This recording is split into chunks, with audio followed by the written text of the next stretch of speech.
Selamat malam, perkenalkan nama saya Fatma Aulia. Yang di sini saya adalah perwakilan dari kelompok 4. Ini saya akan mempresentasikan tentang dampak perceraian terhadap psikologi keluarga. Yang mana perceraian sendiri adalah suatu perpisahan secara fakta dan resmi antara suami istri yang mereka mempunyai ketetapan untuk tidak menjalankan tugas secara kewajiban sebagai suami istri sehingga tidak lagi hidup dan tinggal serumah bersama. Jadi yang dimaksud perceraian di sini adalah dalam hukum KUA atau dalam hukum negara atau dalam hukum Islam, mereka ini tidak diwajibkan untuk hidup bersama dalam satu atap karena adanya status perceraian ini. Nah, eh, di sini sudah dijelaskan secara presentasi perceraian ini naik ya secara 1, 2, 3, 4, 5 secara tahun ke tahun.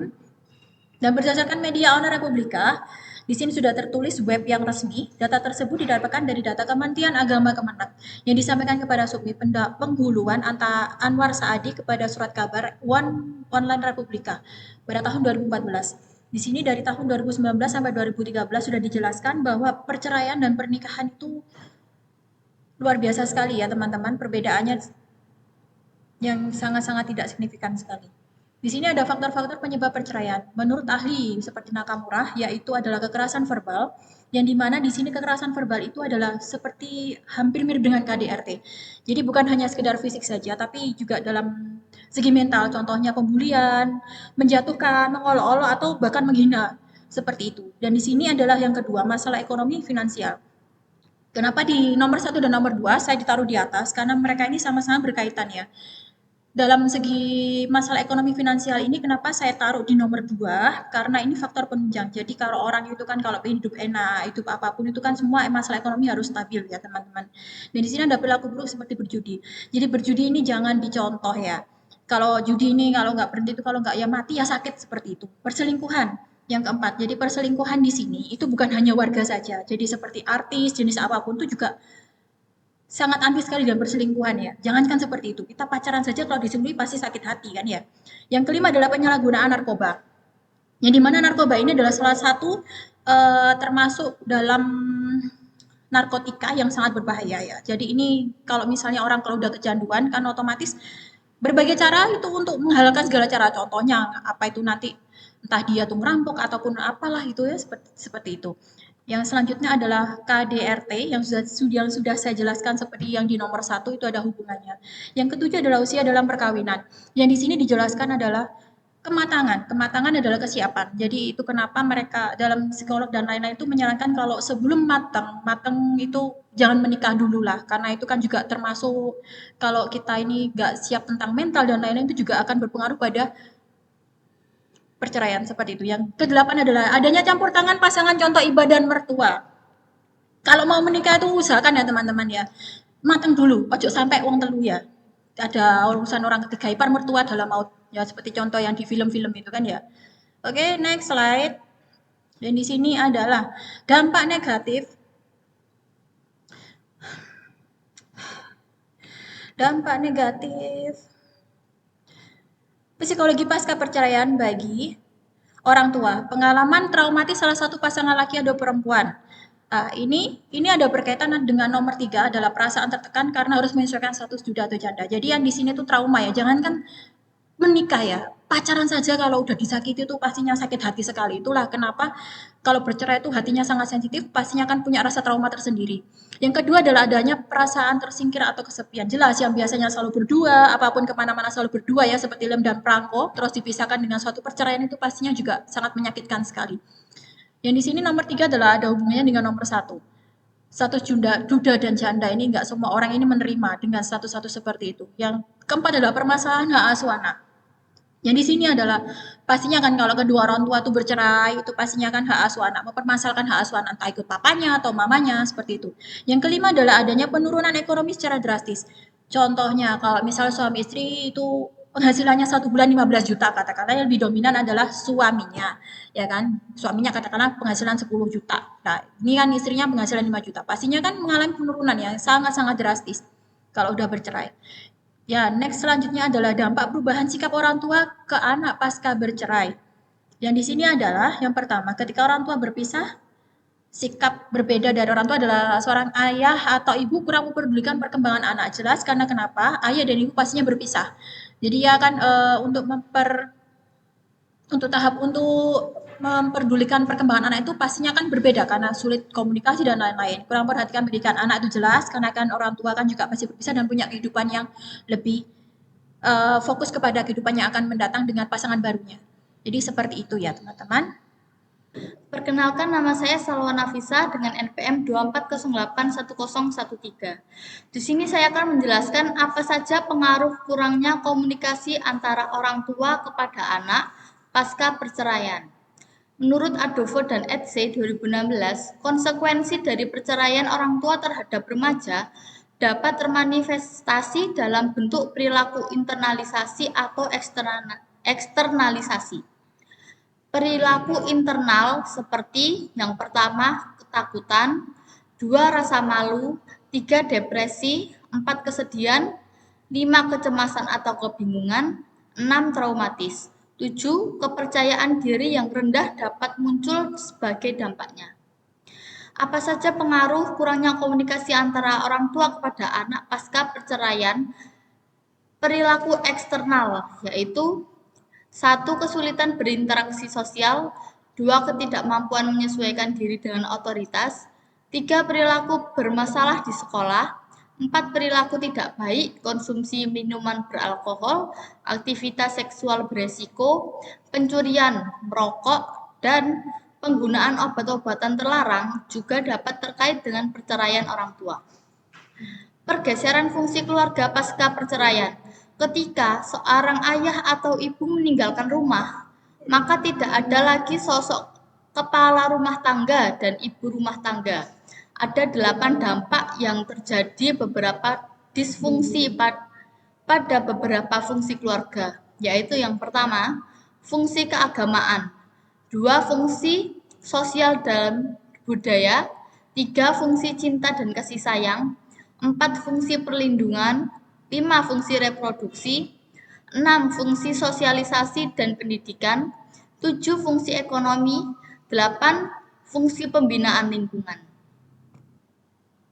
Halo, perkenalkan nama saya Andika Chandra Octavian dengan NPM 24081021. Di sini saya melanjutkan dari presentasi sebelumnya. Apa saja dampak perceraian yang terjadi pada sikap anak? Yang pertama, adanya perasaan sakit hati pada anak. Selain hilangnya hubungan harmonis antara orang tua dan anak juga merasakan sakit hati karena hilangnya suatu kebiasaan yang seharusnya itu adalah yang anak rasakan. Yang kedua yaitu anak menjadi susah diatur dan menjadi semaunya sendiri atau semena-mena. Secara psikis, dampak perceraian begitu tinggi menimpa anak-anak. Mereka biasanya akan mengalami tekanan jiwa seperti depresi, kemarahan yang tidak jelas penyebabnya, dan ketidakmatangan. Dampak-dampak tersebut dikarenakan anak-anak korban perceraian hanya merasakan kasih sayang dari salah satu pihak saja, entah itu ayahnya atau ibunya. Yang ketiga, anak-anak hanya dekat dengan salah satu orang tuanya. Dampak lain yang terlihat pada anak-anak pasca perceraian antara lain adalah anak-anak hanya dekat dengan salah satu pihak dari orang tuanya yang bercerai. Berikutnya yaitu penerimaan anak dengan orang tua remarriage. Dalam data statistik menunjukkan bahwa sekitar 60% perceraian orang tua melibatkan anak dan lebih dari 6 juta anak hidup dalam keluarga tiri, dan perkembangan anak tiri meningkat 1 juta setiap tahunnya. Yang pertama, orang tuanya melakukan remarriage dan memiliki anak dengan usia muda ternyata lebih mudah menerima keluarga barunya. Dan yang kedua yaitu penerimaan anak pada orang tua yang melakukan remarriage terbagi jadi dua, yaitu anak menerima dengan sepenuh hati anggota keluarga barunya dan anak menerima keluarga barunya tapi masih terdapat hambatan dalam interaksi dan komunikasi. Berikutnya yaitu apa faktor penyebab utama perceraian dalam keluarga TKW?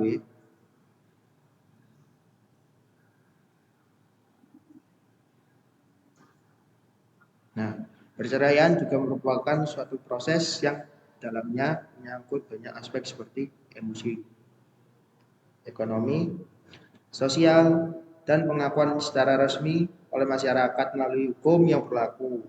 Adapun faktor-faktor yang menjadi penyebab perceraian pada keluarga TKW antara lain yaitu yang pertama, adanya faktor ekonomi atau keuangan keluarga.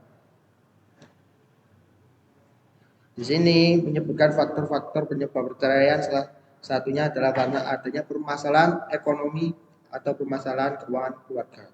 Alasan tersebut memotivasi wanita atau istri untuk bekerja ke luar negeri.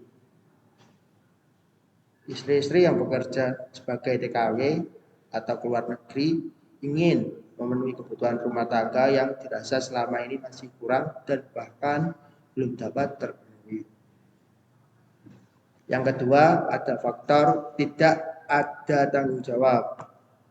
Sikap tidak bertanggung jawab. Misalnya suami istri meninggalkan rumah tanpa izin pasangan hidupnya dengan alasan yang tidak jelas atau entah mana kurang tahu juga, sehingga melainkan tugasnya sebagai suami istri.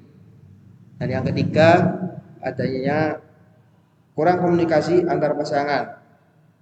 Ketika komunikasi dapat terjalin dengan baik, maka permasalahan yang ada dalam keluarga juga dapat terselesaikan dengan baik juga.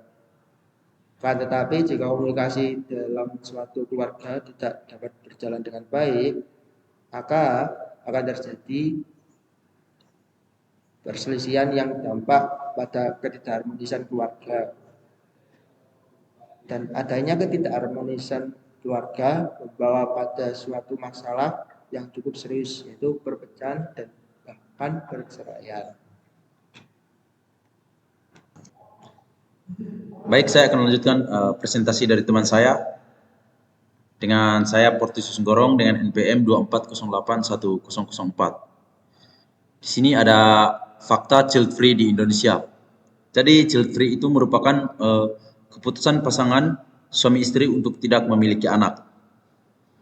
Fenomena ini sering berkembang di Indonesia dan angka orang yang memiliki memilih child free terus meningkat. Berikut penjelasannya. Pada tahun 2019, 7% perempuan memilih child free. Sedangkan pada tahun 2020 mengalami pengurangan menjadi 6,3% perempuan memilih untuk child free. Lanjut pada tahun 2021 mengalami peningkatan sebanyak 6,5% perempuan memilih menjadi child free.